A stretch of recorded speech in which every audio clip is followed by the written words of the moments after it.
Okay, good morning. Wow, that was loud. Okay, so we're going to have more fun with trig substitution today.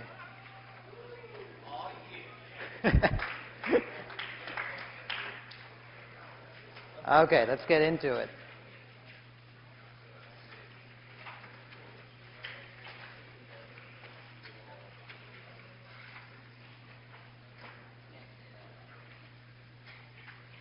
Okay, the basic principle is still the same. The integrals we'll be looking at today are a little bit more complicated. There's more stuff involved before we could do the triangles. But the basic idea is still the same.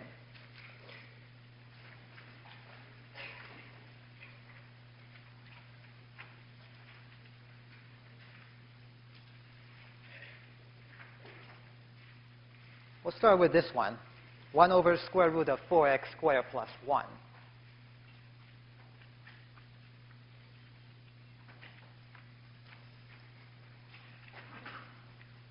Okay, the first thing we need to be very careful with is we have to make sure the stuff under the radical is a square of something plus square of some other thing, or the difference of squares.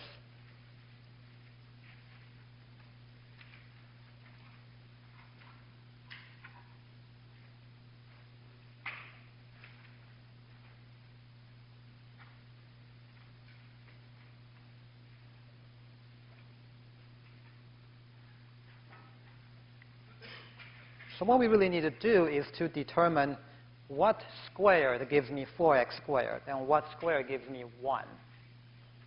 Yeah, so this thing has to be something squared. That's pretty easy to see in this case. It's the quantity of 2x squared, right?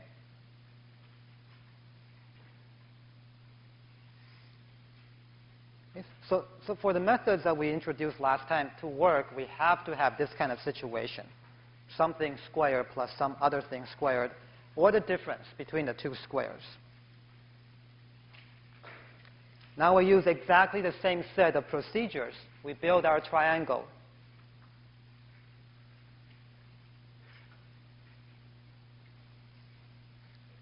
With the sides that starts with the radical term.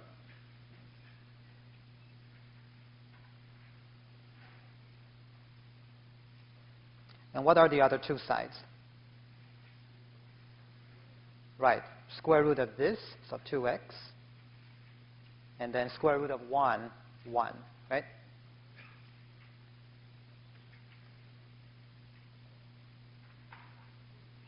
Here's our right angle triangle. Here's theta.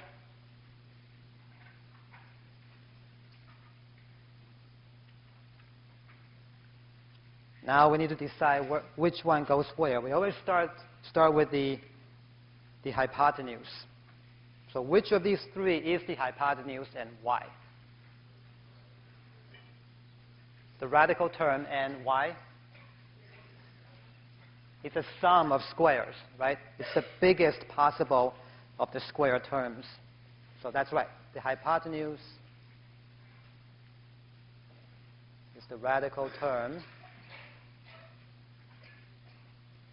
because it's a sum of squares. So that goes here.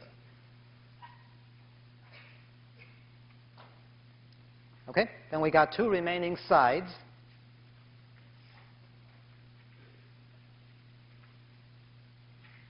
And which one goes to adjacent and why? That's right, 1 because it's the constant side, constant term. So 1 because it's the constant side.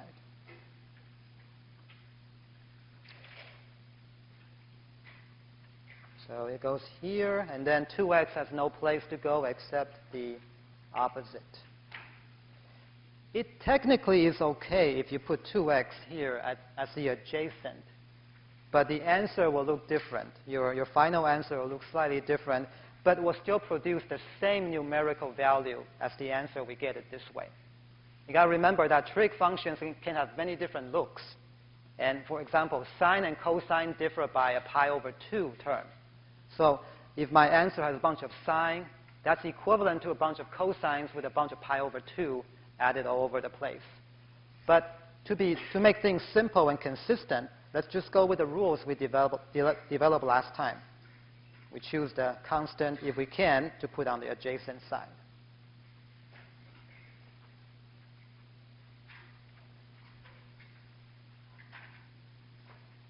All right, now we need to relate x to theta in the simplest way possible. So which trig function would be appropriate? Right, tangent, right? 2x and a 1, the opposite and adjacent. Tangent of theta is the 2 opposite over the adjacent. So that's 2x. And x, as you can see, is 1/2 tangent of theta.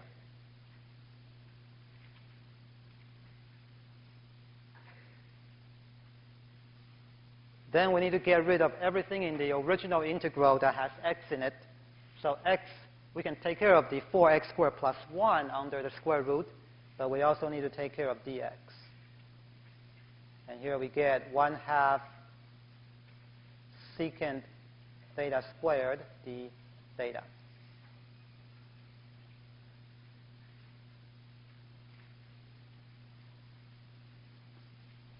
And then in the original integral, the term with the radical, 2x squared plus 1, 2x is right here. So 2x squared is a tangent squared.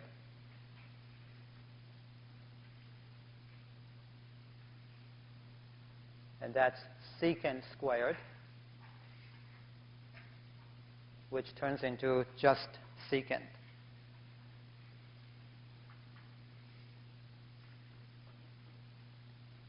Okay, so we got x, we got dx, we got the square root term, and now we can transform the integral.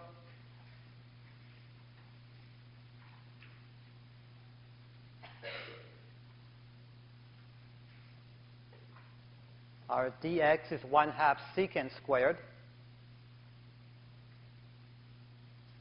And downstairs, this thing here is secant.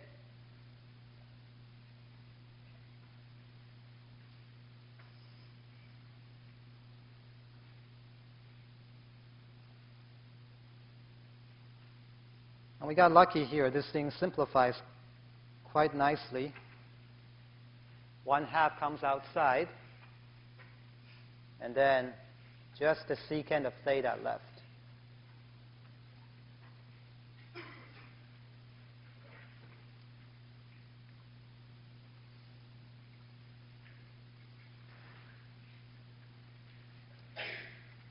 Okay, so how do you integrate secant of theta?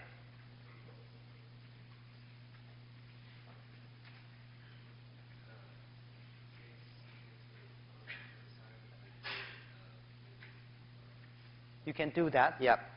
There are a couple ways to do it, and both of these ways involve a little bit of work. The book has an example showing you how to integrate secant. So it's quite a little bit of an involved process that, look in the book if you're interested. I'm not going to force you to memorize the integral of secant. If you need this thing on the exam, I'll be sure that you get it. This is sometimes called the secant rule.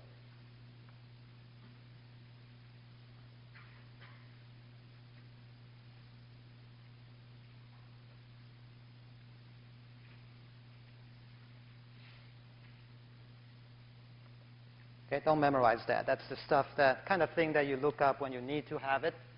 On the exam, you'll get it. And as you can see, we get this natural log term here with this stuff. The method in the book is you multiply top and bottom of this by secant plus tangent, and then you do a substitution. It's not a very obvious way to do things. It's the kind of thing that when you look at how it's done, you go, of course. But when you look at it just as is, it's the kind of thing you probably never think of. Okay, in any case, now we can take care of the integral here. So we get 1/2. I get one more 1/2 out of it, right? Natural log of secant theta plus tangent theta plus some constant.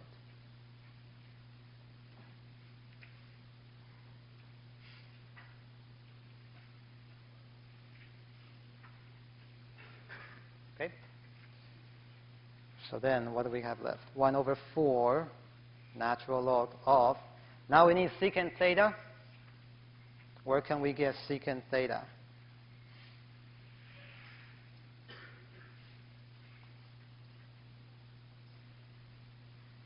We can go back to the triangle and just do secant, hypotenuse over adjacent, right? Or we can look up a few lines right here. This stuff is secant theta. It's actually sitting right here. All right, so just toss that in there. 4x squared plus 1. Tangent theta, it's not very far, right here, 2x. Plus my constant.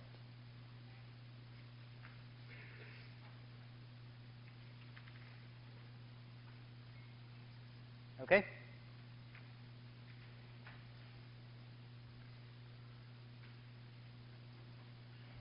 And once again, you can get both of these things if you go back to the triangle again. If you ever get lost, you don't want to revisit the stuff you did, go to the triangle, you can get them the usual way.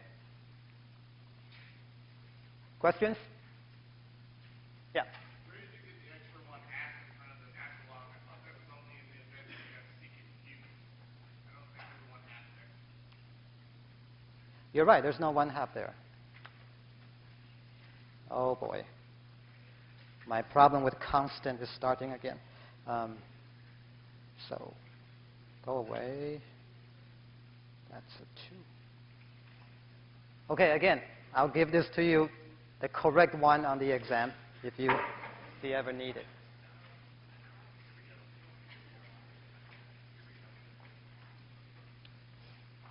Other questions?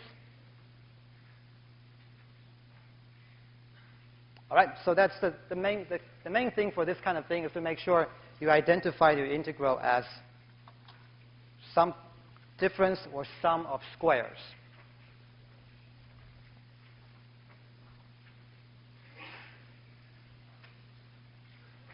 By the way, there are other useful things that are hard to integrate, but you need occasionally.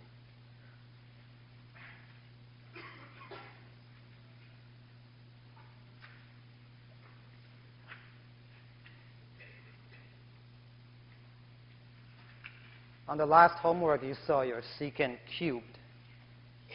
And there's our 1/2 secant x tangent x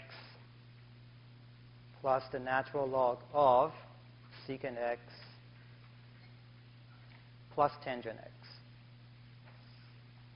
plus c.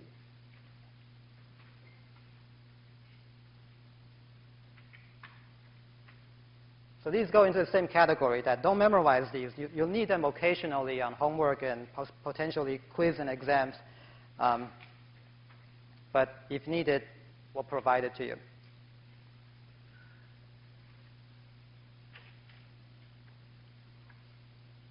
On at least one homework problem, you're going to need the integral of cosecant.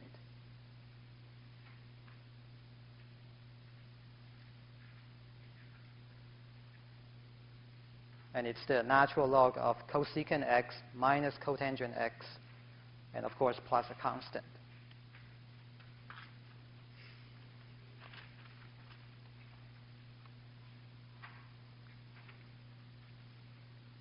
Okay, so these are useful for certain integrals. And to get secant cubed, you do integration by parts.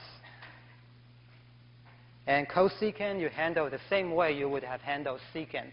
you need to multiply by cosecant x plus cotangent x, and then do a substitution.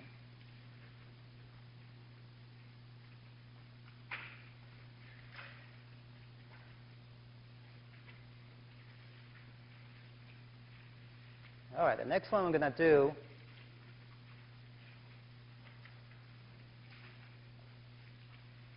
we're going to have constants all over the place.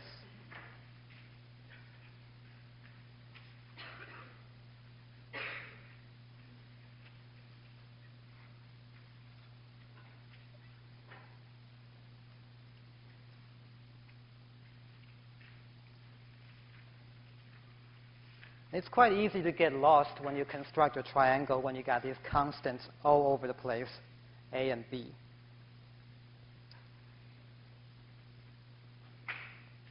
First thing first, make sure this is a difference of sum of squares, which is, right, square of something minus square of some other thing. So it's in the right form that we can proceed with a triangle.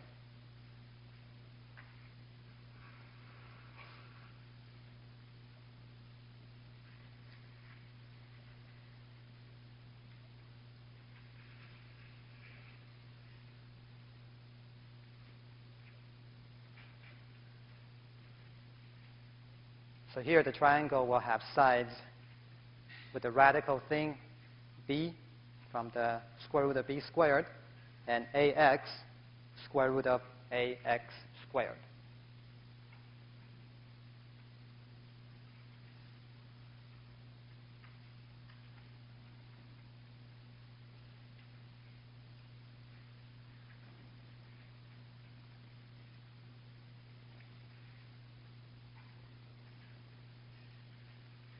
Okay, now take 1 minute and construct this triangle.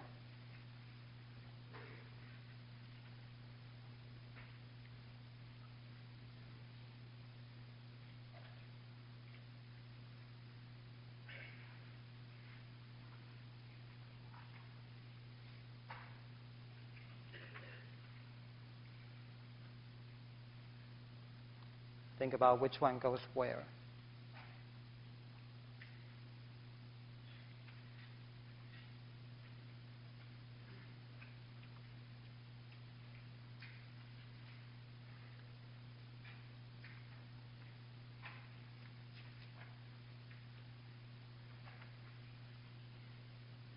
Okay, good. So, which one goes to hypotenuse? B? Raise your hand if you think it's B. Good. B it is. Why B?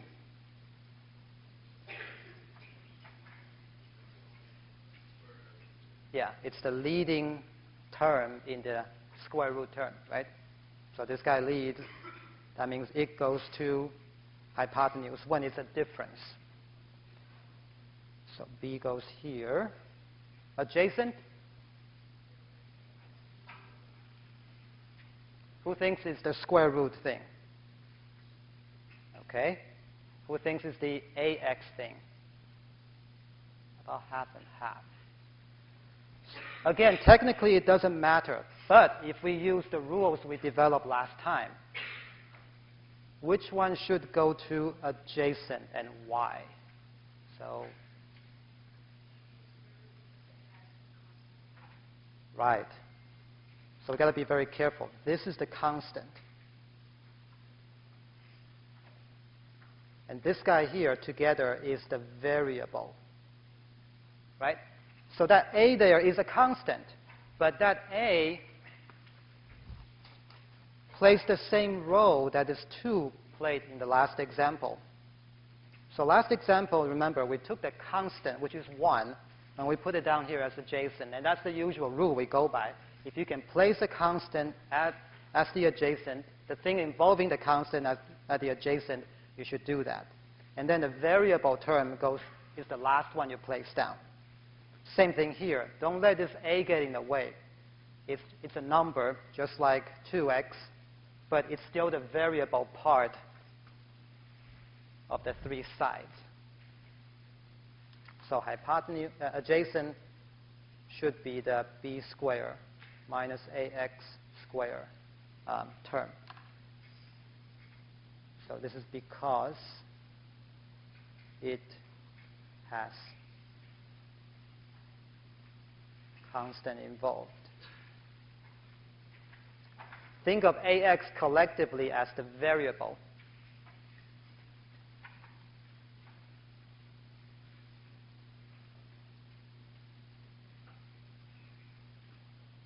Okay, so last guy is AX. We'll put it there.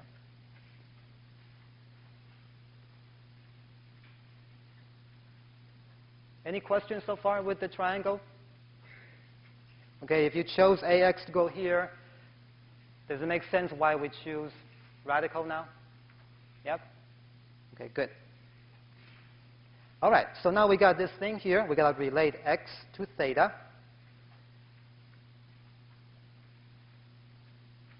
In the simplest way possible.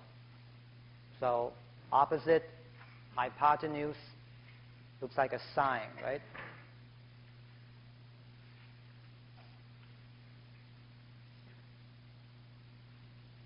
And from here, we can solve for x.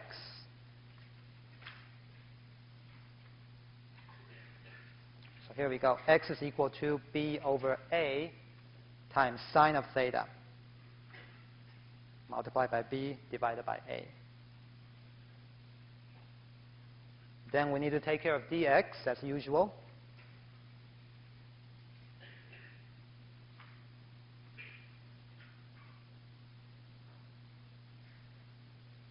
X squared b squared over a squared sine squared.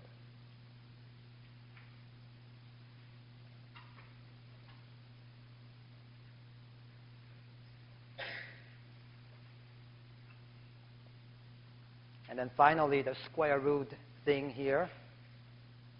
We have b squared minus ax, the quantity squared. I have ax right here. Ax is b sine theta. So that's b squared sine theta squared.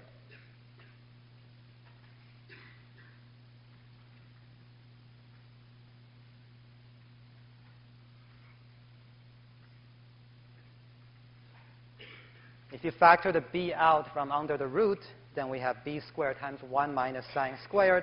That's cosine squared.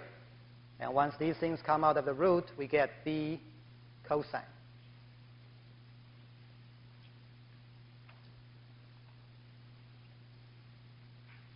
Okay, so these things go into the integral.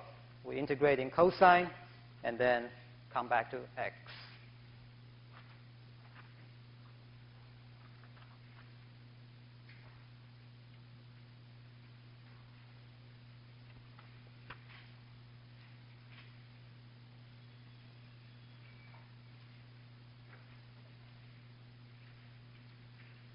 The new integral, let's take care of the denominator first.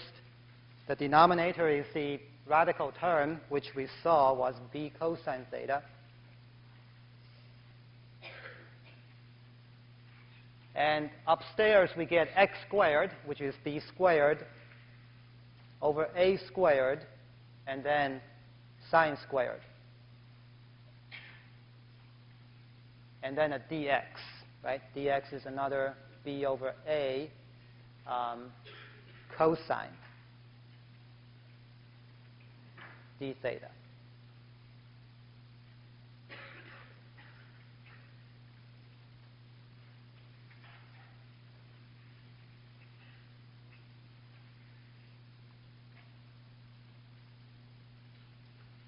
There's a bunch of things we can cancel.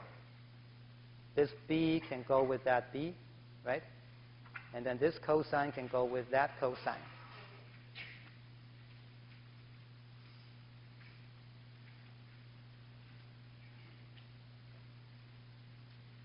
And then I have a 1 over a that bumps the power down here by 1.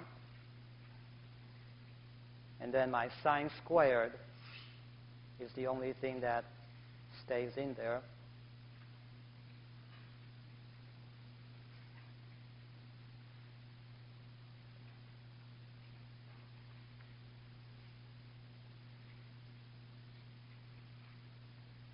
Let's take the constant group out.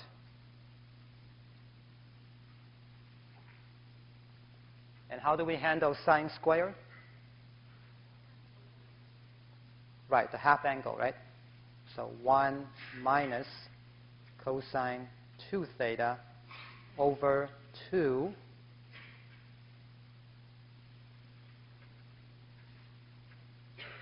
I'll bring the 2 out again.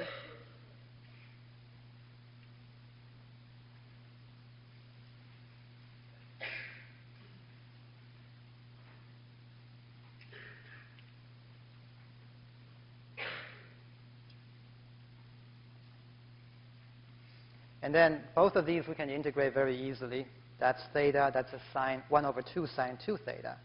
So we get b squared over 2a cubed times theta minus 1 over 2 sine 2 theta and my constant somewhere.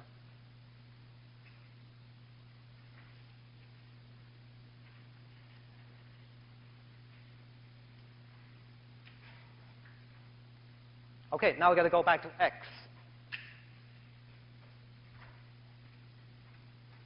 How do we take care of theta?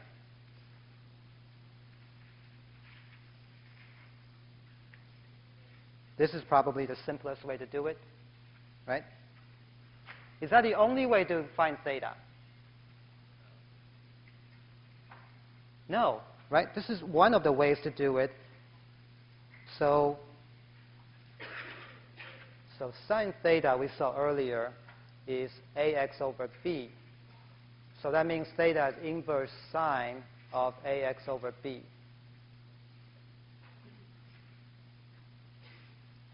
But this is not a unique answer for theta. For example, I could have done tangent. I can say tangent theta is equal to, looking at my triangle, opposite over adjacent.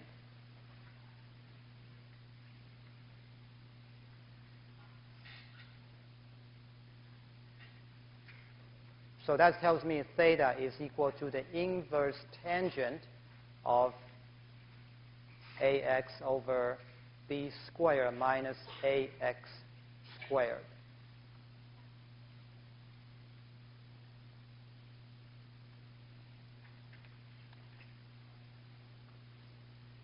And if I really want to, I can find out 4 other ways to express theta by using all 6 trig functions, if I really want to. So you see, it's not a unique way to do it, but in general, choose the simplest way to do it.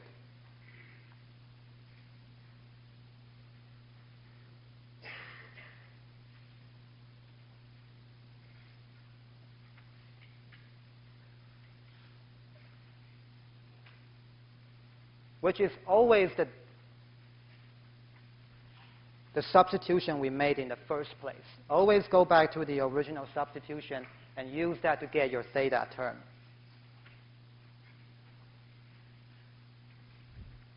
And once again, they look drastically different, but they will have the same numerical value. If you're plugging a number for x, a, and b, these two will give you exactly the same number. Okay, so we took care of theta. What about sine of 2 theta? Okay, let me get a new page for that.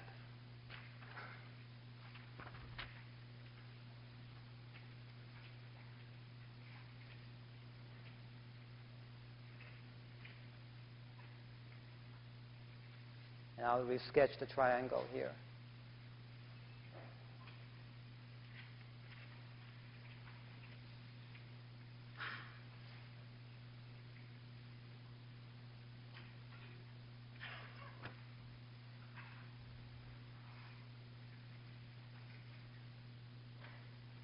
Okay, the integral, as you can see, has a 1/2 sine 2 theta term.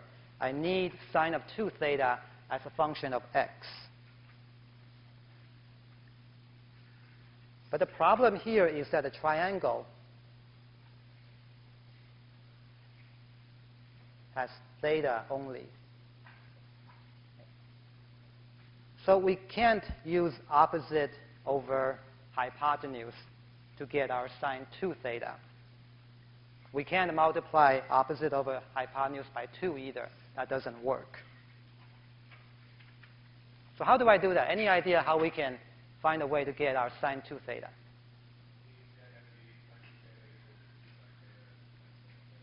Yeah, that sounds like a great idea.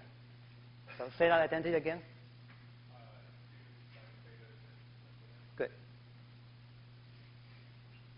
Right? Our triangle only has theta, so we can only deal with the trig functions involving theta.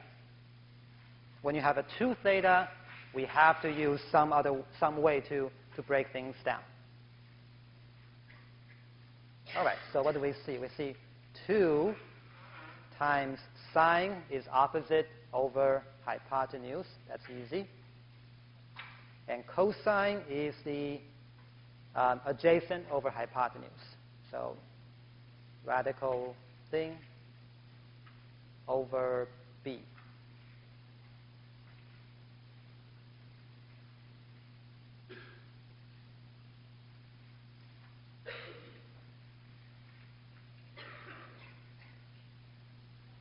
And let me rewrite the integral we were dealing with before we do the substitution back in.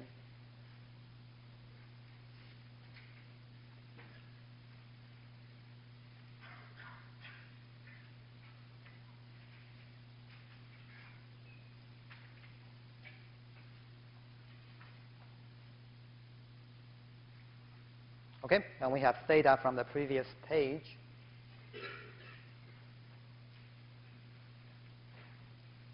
What is it? Inverse sine of ax over b minus 1/2 times all of that stuff. So 1/2 and 2 go away. And then we have ax over b radical all of that stuff over another b plus a constant c.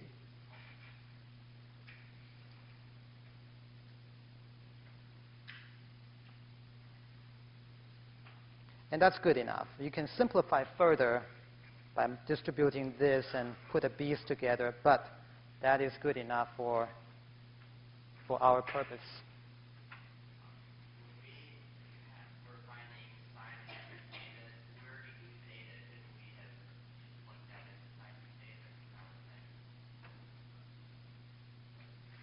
Well, you get sine of twice of inverse sine of that stuff. Yeah, you can, but if possible, we really don't want these trig functions to go back in, if possible. When there's no way to get around, then we stick with it. But if we can get around without having inverse trig back into our expression here, we prefer that over the other way. Even though what you suggest is technically correct. We'll get, again, the same numerical value, but in general, we would like to have this kind of expression without the inverse trigs. Good question. Other questions?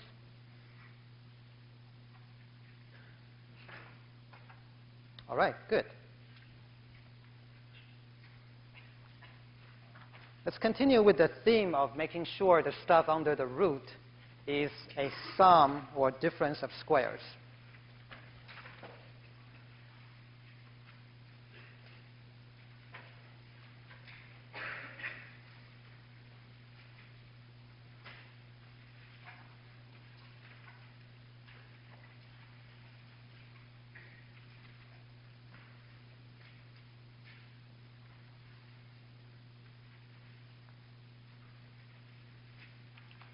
So here we have radical 5 plus 4x minus x squared.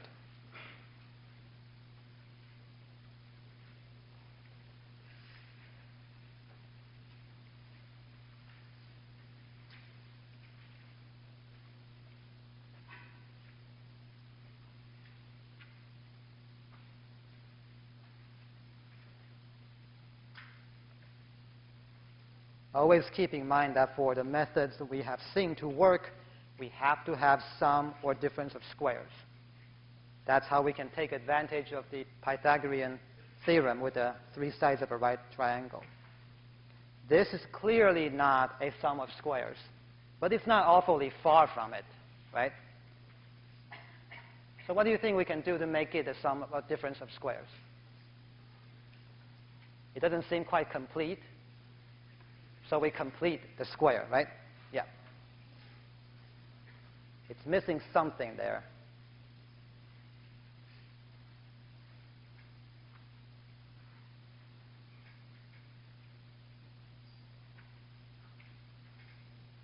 So I'm going to do it this way here. I'm going to factor out the minus sign from the second and third term and reverse the order.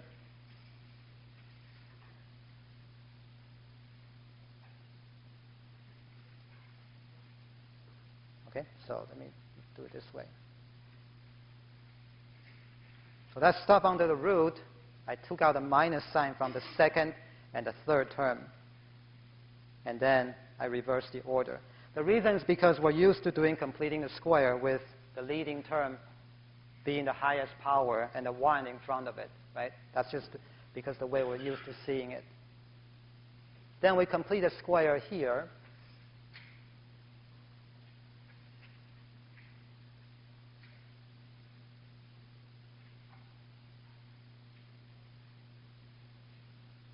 Remember how to do this? Take 1/2 of this and square, right? So I add a 4.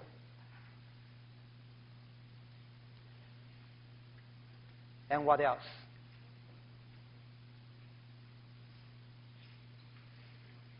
I have to balance this out. So do I add 4 or subtract 4?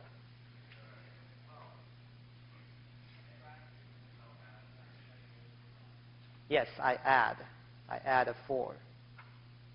Because the minus sign with this thing here is a -4, right? So it gets a little bit tricky here because I took out the minus sign in the first place, and then I completed the square inside the parentheses. And inside the parentheses, I introduced a +4. But that -4 makes it the same as having introduced a -4 to this thing in the first place. So I need to add a 4 back in to balance this. Make sense? Yep? Good. Now let's continue. 5 plus 4 is 9. Minus the whole thing. This is x minus 2, the quantity squared.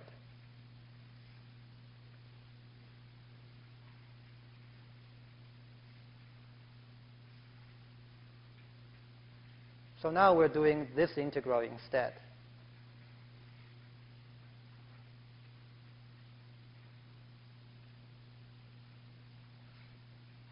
And we got what we want. We got a difference of squares or sum of squares. Either way is fine, but it has to be square of something and square of some other thing. That is not going to do it.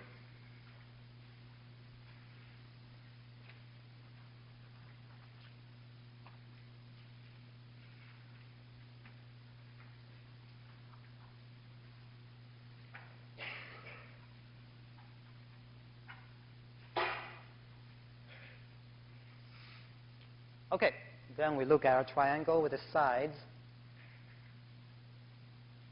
Radical 9 minus x minus 2, the quantity squared, 3, and x minus 2.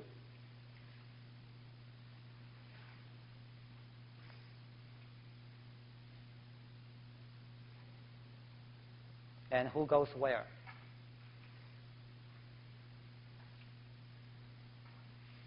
Hypotenuse gets a 3, right? We agree with that? Good. And adjacent gets radical or x minus 2, according to the rules we have. Radical, right? Because it's got a constant involved. This is still the variable term, right? That 2 is a constant, but this together is the variable part.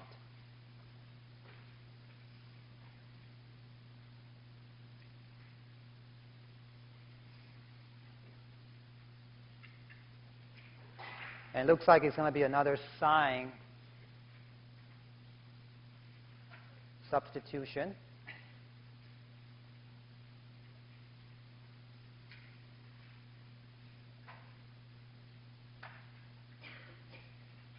Sine is x minus 2 over 3, so x is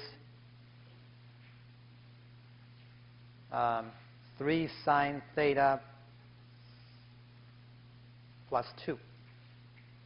Okay, multiply over and add it back on. Dx is 3 cosine theta, d theta, and then this thing right here,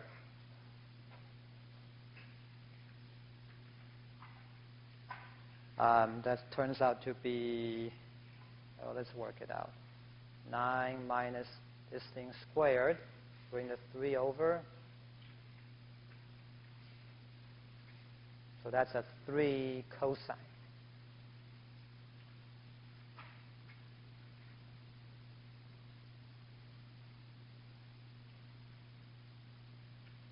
Good?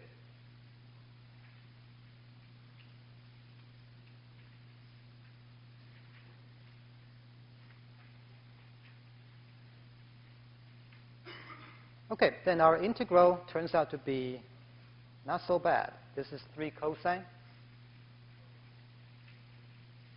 And dx, another 3 cosine.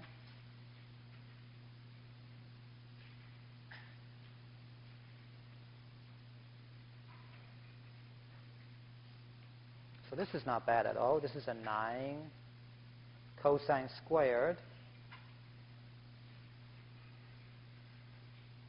So that's a 9 over 2, 1 plus cosine 2 theta. Right?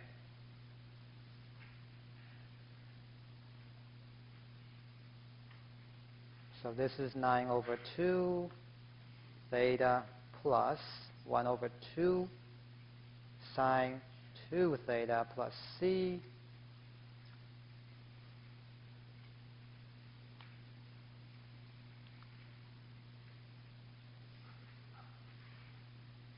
And we just saw what to do with the sine of 2 theta in the last example. We use our double angle identity.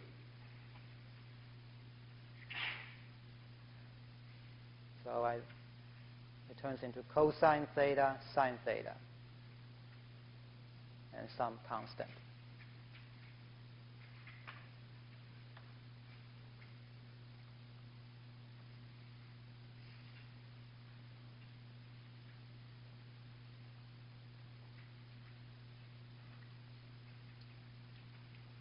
And the 2 and the 1/2 cancel each other out.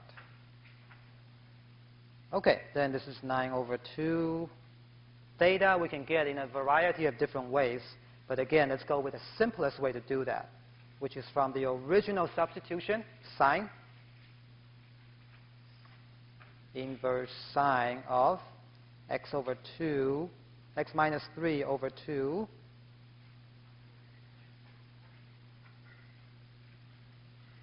What's that? Oh, what did I say? Oh, sorry. It's that. Okay, and then just as long as what I'm writing is correct, that's the important thing. Okay, cosine here, adjacent, hypotenuse.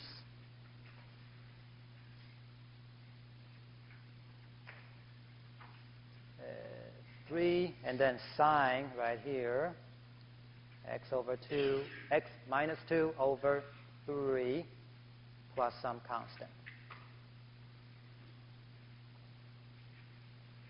So again, simplify further if needed, but for our purpose right here, it's good enough.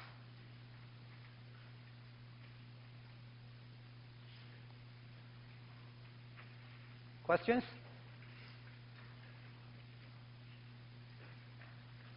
Okay, let me address one more thing about completing the squares, and then we'll wrap it up.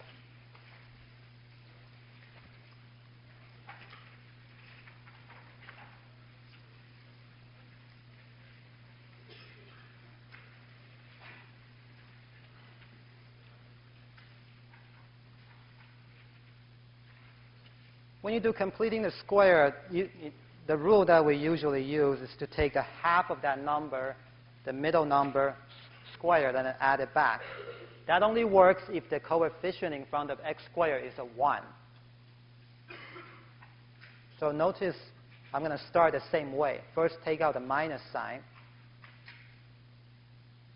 So I can reverse the order of these two terms.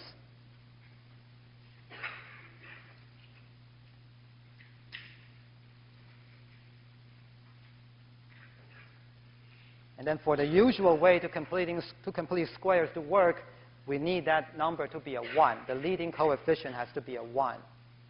So I'm going to take out a 9 from the second and the third terms. When I take out a 9, 6 doesn't have enough, right? So what do I put there? Right.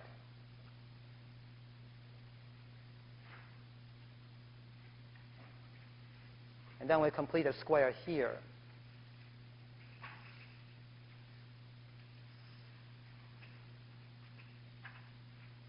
One half of this is 1/3. Square that is 1/9. So I add a 1 over 9 into the inside the parentheses. And now we got to balance it. The minus 9 and the positive 1/9 here. So in effect, we actually took away a 1, right? So we have to give 1 back. Once again, be very careful with this. So I need a plus here to balance my operation here. So this will end up being 16 minus 9 times x minus 1 over 3, the quantity squared. But then remember, when we do the triangle, we have to have this as something squared minus some other thing squared, right? So that 9 gets in the way again. So we've got to look at this as 3 times the quantity of all of this stuff combined squared, right? 3 squared gives me my 9, and then this guy had a square, still gets a square. So that's for the triangle. So this can be further simplified as 16 minus 3x minus 1 quantity squared. 3 goes in here, 3 and a 1/3 gives me a minus 1. Okay, does that make sense? When the number is not a 1 here, it's a little bit involved. Question?